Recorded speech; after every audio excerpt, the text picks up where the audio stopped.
येत्या 22 जानेवारी रोजी नाशिक येथील काळाराम मंदिरात आरती करणार असल्याचं उद्धव यांनी सांगितलंय। तसंच या कार्यक्रमाचं राष्ट्रपती मुर्मू यांना आमंत्रण देणार असल्याचंही उद्धव म्हणाले।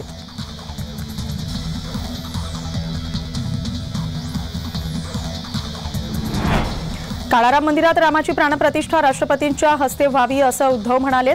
हा दिवस दिवाळी साजरी झाली पाहिजे असं पंतप्रधान मोदी म्हणतायत। 22 जानेवारीला दिवाळी साजरी करा असं ते म्हणतायत, पण दिवाळ निघालं त्यावर सुद्धा चर्चा करा असा टोला उद्धव यांनी लगावलाय।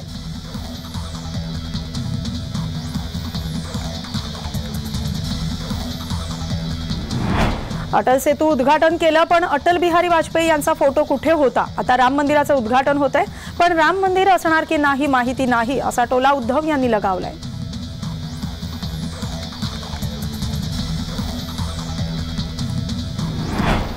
उद्धव गटाचा आणि अटल सेतूचा संबंध काय? उद्धव आता श्रेय घेण्याची धडपड करतायत। राम कदम यांनी उद्धव यांच्यावर ही टीका केली।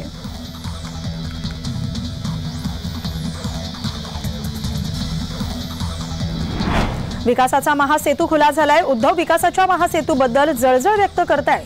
आशिष शेलार यांनी ट्विट करून उद्धव यांच्यावर टीका केली।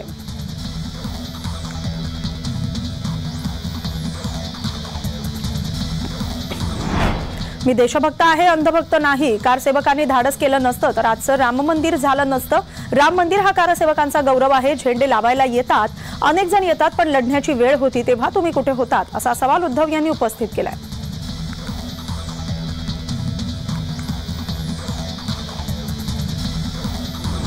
आमदार राम कदम जोरदार अपघातातून बचावलेत। राम कदम यांच्या गाडीला जोरदार धडक बसले। वेळीच सर्व एअरबॅग उघडल्यानं आमदार कदम थोडक्यात बचावलेत।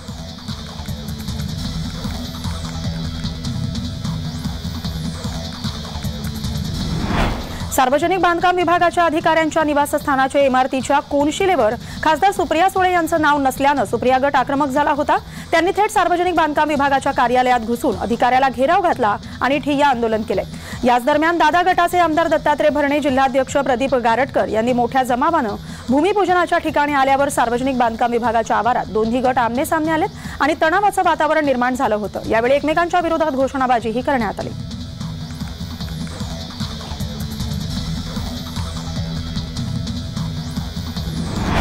आज ओबीसी समाजाकडून बीड जिल्ह्यात महाएल्गारचं आयोजन करण्यात आलंय। ओबीसी नेते मंत्री छगन भुजबळ यांच्या प्रमुख मार्गदर्शनाखाली हा एल्गार संपन्न होणार आहे। ओबीसी एल्गार या बीड जिल्ह्यातील ओबीसी नेते पंकजा मुंडे, धनंजय मुंडे त्याचबरोबर जयदत्त क्षीरसागर यांनाही आमंत्रण पाठवण्यात आले। मात्र ते उपस्थित राहतील का याकडे सर्वांचं लक्ष आहे।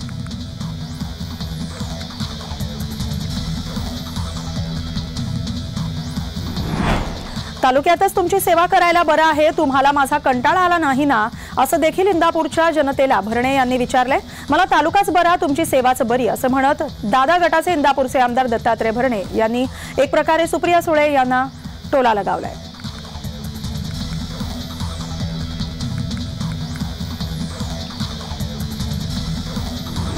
बाळासाहेबांनी ज्या राणेंनी गद्दारी केली म्हणून हाकललंय, मात्र तुमच्यासोबत मांडीला मांडी लावून पत्रकार परिषदेला बसणं हा बाळासाहेबांचा अपमान आहे। येणाऱ्या निवडणुकांमध्ये तुम्ही एकत्र जा, ज्यावेळी तुम्ही एकत्र राहाल लोक तुम्हाला कशा पद्धतीने बघतील ते बघा। खरं तर तुमच्या शिवसेनेत फूट का पडली? बाळासाहेबांचे विचार दाबण्यासाठी फूट पडले आणि जर फूट पडलेल्या शिवसेनेला तुम्ही एकत्र घेऊन जर जनतेसमोर जात असाल तर तुम्हाला जनता तुमची जागा दाखवेल असं नाईक म्हणाले।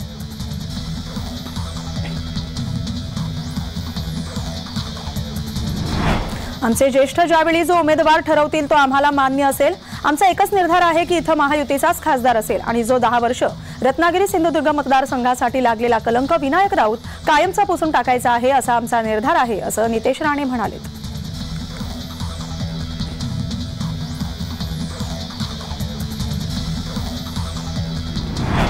खासदार श्रीकांत शिंदे यांच्या कल्याण लोकसभा मतदारसंघात उद्धव यांचा दौरा आहे।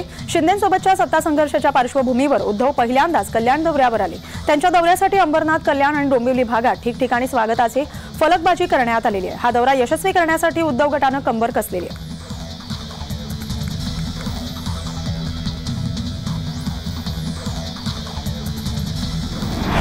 लोकसभा निवडणुकीत हुकुमशाहीवर संक्रांत येणार आहे। शाखा जुनीच कचरा काढून टाकला, गद्दारांना कचऱ्याच्या टोपलीत टाकायला आपण आहोतच। उद्धव यांनी शिंदेंच्या मतदारसंघात हल्लाबोल केलाय।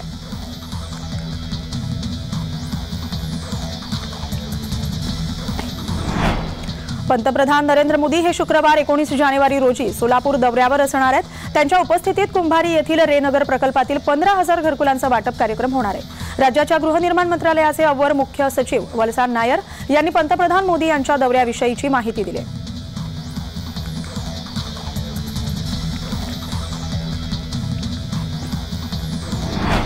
22 जानेवारी रोजी होणाऱ्या राम मंदिर प्राणप्रतिष्ठा सोहळ्यासाठी राष्ट्रपती द्रौपदी मुर्मू यांना निमंत्रण देण्यात आले। राष्ट्रपती मुर्मू यांना हे निमंत्रण राम मंदिर निर्माण समितीचे अध्यक्ष नृपेंद्र मिश्रा, विश्व हिंदू परिषदेचे आंतरराष्ट्रीय कार्याध्यक्ष आलोक कुमार आणि राष्ट्रीय स्वयंसेवक संघाचे अखिल भारतीय संपर्क प्रमुख रामलाल यांनी निमंत्रण दिले।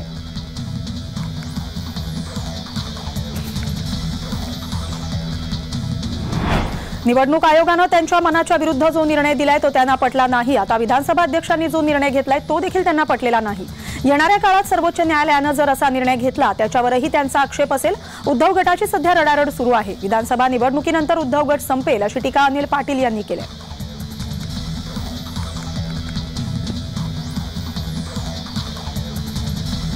भाजपा नेता प्रवीण दरेकर यांनी अटल सेतूवरून प्रवास केलाय। अटल सेतूवरून प्रवास करताना त्यांनी समाधान व्यक्त केले। प्रवीण दरेकर यांनी पंतप्रधान नरेंद्र मोदी, मुख्यमंत्री एकनाथ शिंदे आणि उपमुख्यमंत्री देवेंद्र फडणवीस आणि अजित पवार यांचे आभार मानलेत।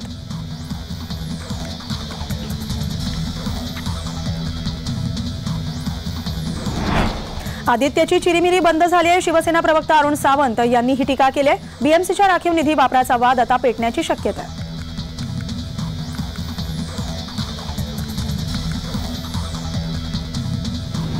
उपमुख्यमंत्री अजित पवार आज बारामती दौऱ्यावर आहेत। ते बारामतीत सुरू असलेल्या विविध विकास कामांची पाहणी करतायत। अनेक ठिकाणी उद्घाटनाचे कार्यक्रम देखील त्यांच्या हस्ते होणार आहेत।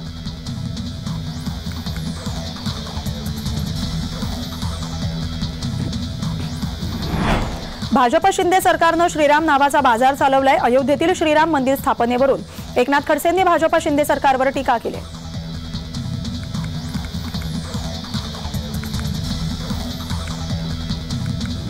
अभ्यास नसलेले नेते निर्माण झालेत। आरक्षण हा गरिबी हटाव कार्यक्रम नाही। भुजबळांनी जरांगेंचं नाव न घेता टोला लगावलाय। ओबीसी सुद्धा मुंबईला धडकू शकतात असा इशारा छगन भुजबळ यांनी दिलाय।